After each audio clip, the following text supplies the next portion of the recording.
Parang gusto ko magkulay ng buhok. What's up guys? It's Amy and welcome back to my channel.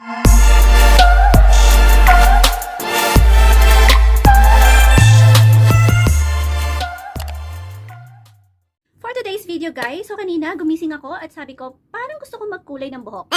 And yun ang gagawin natin ngayon. Magkukulay tayo ng buhok. Kasi ngayon, napakamahal pumunta ng parlor. Kapag punta mo sa parlor, pagdating mo pa lang doon, titignan na yung hair mo, titignan kung gaano kahaba, kung gaano kakapal, tsaka kabibigyan ng presyo. And girl, lalagpas siya ng 1,000. So, ang gagawin natin ngayon is do-it-yourself hair color. So, bumili lang ako ng hair color sa grocery sa baba. Ito yung napili ko kasi wala lang ibang color doon. Ang kulay na napili ko is ito. Kasi yung hair ko is, actually, it's natural black siya. Like, 3 years ago, nasimulan kong magpa-color ng hair. Pero hindi ako nagpapa-color ng mga super ibang color talaga. Usually, it's brown. Hindi ito yung ma-achieve nating color, guys. Dahil sabi ko nga, black ang buhok ko, dark siya. So, meron dyan, makikita nyo. Kung ganito yung kulay ng hair nyo, ito lang yung ma-achieve nyo. So, like, brownish yung magiging hair natin. Nasa 2250 siya. Pwede na. Kesa pupunta tayo ng parlor na nasa 300 plus. Yung box niya is may kasama na siyang hair color. Tapos, developer. And yung shampoo. Gagamitin natin to, or shampoo. Conditioner. Gagamitin natin to after natin siyang kulayan kapag ni-rinse na natin. Bumili din ako ng mga brushes na pangkulay. At yung lalagyan niya. There. Tapos, sa pangkulay may kasama siyang gloves. So, simulan na natin. Susuot ko lang muna yung gloves ko. Make sure guys na magsuot kayo ng black na t-shirt para kahit malagyan man yung t-shirt nyo, hindi siya masyadong magmamantsa. Okay? And kung first time nyo magkukulay ng buhok, make sure na mag-skin test kayo para alam nyo na wala kayong skin allergies. This is not my first time, so okay ako sa mga hair color. So, let's proceed. Basahin yung mabuti yung nasa manual guys kung paano nyo siya i-apply, okay? So, ito yung ating mangkok. Lagay natin yung pangkulay. So, ilalagay na natin lahat since makapal talaga yung hair ko. Yan. Yan. Oops.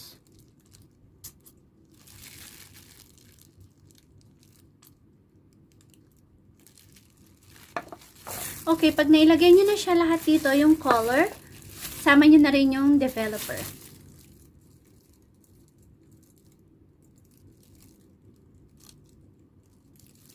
Lahat. After nun, mix na natin.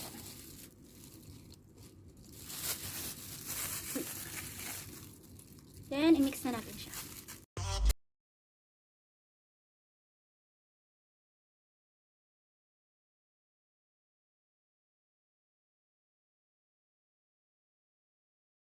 Tapos sabi sa instruction, once na nahalo na siya ng mabuti, gamitin na siya agad para ma-optimize yung hair color.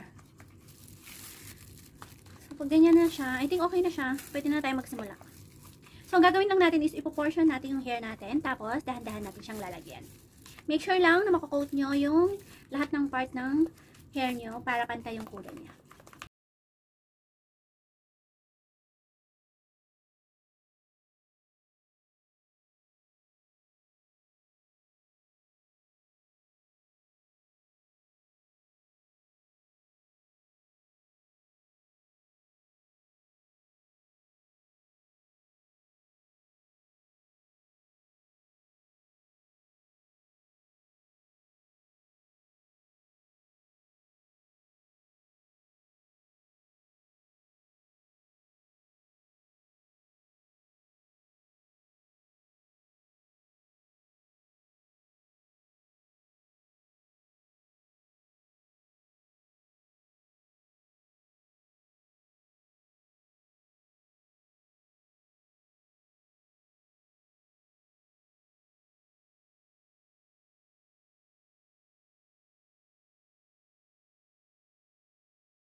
buong ulo nyo or buhok nyo, i-leave nyo lang siya ng 30 minutes. Pwede nyo siyang balutin ng cling wrap para mas makulog siya, para mas umepekto yung kulay.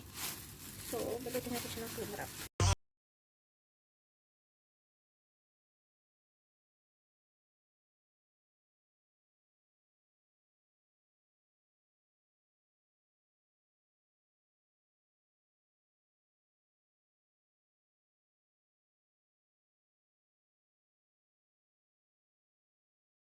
Tapos, hintayin lang natin yung 30 minutes.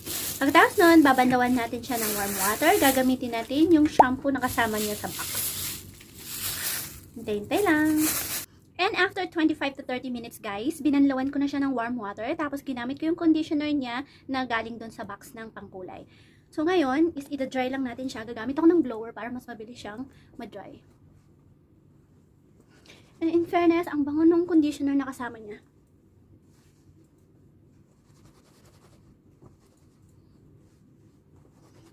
Ito lang natin siya. Tapos, start na ako mag-blower.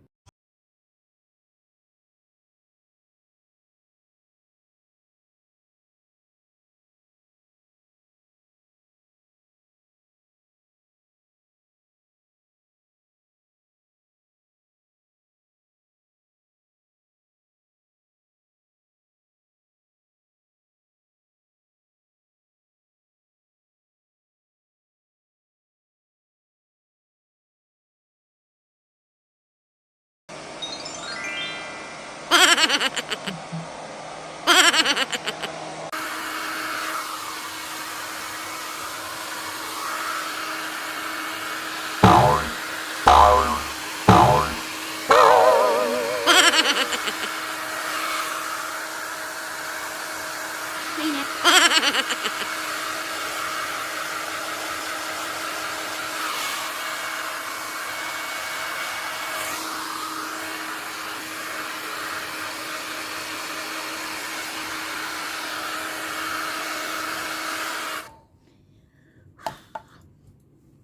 Mainit ang blower sa mukha. Okay, so after natin siyang i-blower, malambot siya, in fairness. Okay na siya. Ngayon, tingnan natin yung color.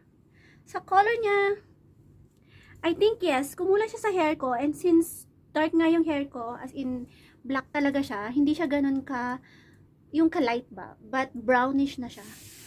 So, closer look guys. Look. Shucks, ang ganda. Lalo na siguro kapag natapatan to ng araw. Tamang-tama kasi mamaya, bababa kami, mag-grocery kami, so ipapa-video ko yung hair ko sa tapat ng araw. But in fairness, look. See? Ang ganda niya guys. So I'm so happy. Effective siya. O diba, nakasave tayo ng magkano? From 300 plus or 150. Sabihin na natin minimum of 150 to 300 plus. Nakatipid tayo dahil 20 to 50 lang to. Galing!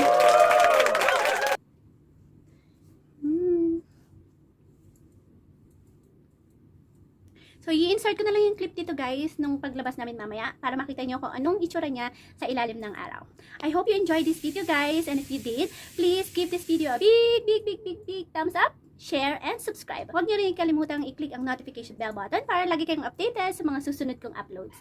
Maraming salamat sa panonood! See you guys on my next video. Bye!